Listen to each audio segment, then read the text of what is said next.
बहुत पहले की बात है। एक छोटे से गांव में मीरा नाम की एक लड़की रहती थी। मीरा बहुत ही दयालु और सपने देखने वाली बच्ची थी। वह घंटों अपने घर के पीछे लगे एक पुराने विशाल बरगद के पेड़ के नीचे बैठकर किताबें पढ़ती या बस आसमान देखती रहती। गांव वाले उस पेड़ को पुराना पेड़ कहते थे, लेकिन मीरा को लगता था उसमें कुछ खास है। एक दिन गांव में एक बड़ा मेला लगा। मीरा अपनी माँ के साथ मेले में गई। उसने अपनी गुल्लक में से बचाकर रखे हुए कुछ सिक्के अपने पास रखे थे, ताकि वह यह अपनी पसंदीदा रंगीन चूड़ियां खरीद सके।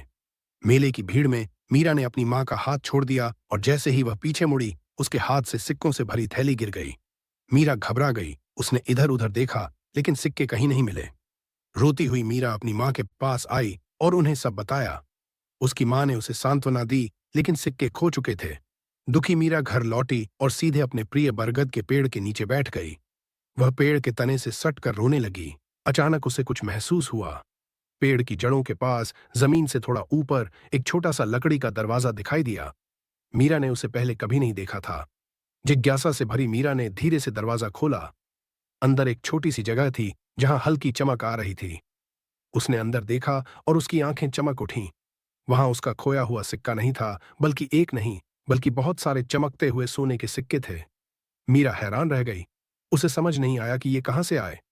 उसने एक सिक्का उठाया और उसे अपनी जेब में रख लिया। वह भागकर अपनी मां के पास गई और उन्हें दरवाजे के बारे में बताया। उसकी मां ने पहले तो विश्वास नहीं किया, लेकिन जब मीरा ने उन्हें सोने का सिक्का दिखाया तो वे अचंभित रह गईं। मीरा अपनी मां के साथ फिर से पेड़ के पास आई, लेकिन जब उन्होंने दरवाजा खोला तो वहां कुछ नहीं था। केवल मिट्टी थी, जैसे वहां कभी कुछ था ही नहीं। मीरा उदास हो गई, लेकिन उसकी मां मुस्कुराईं। उन्होंने कहा, मीरा, ये सिक्का किसी जादू से कम नहीं है। शायद ये पेड़ तुम्हें कुछ सिखाना चाहता था। मीरा ने उस सोने के सिक्के से अपनी मां और गांव वालों के लिए छोटी छोटी चीजें खरीदीं। उसने कभी उस सिक्के को अपनी खुशी के लिए इस्तेमाल नहीं किया। वह समझ गई थी कि असली जादू किसी चीज को पाने में नहीं, बल्कि उसे दूसरों के साथ साझा करने में है। उस दिन के बाद से मीरा को बरगद के पेड़ में एक नया जादू दिखाई देने लगा। वह जान गई थी कि प्रकृति हमें न केवल सुंदर चीजें देती है, बल्कि जीवन के अनमोल पाठ भी सिखाती है।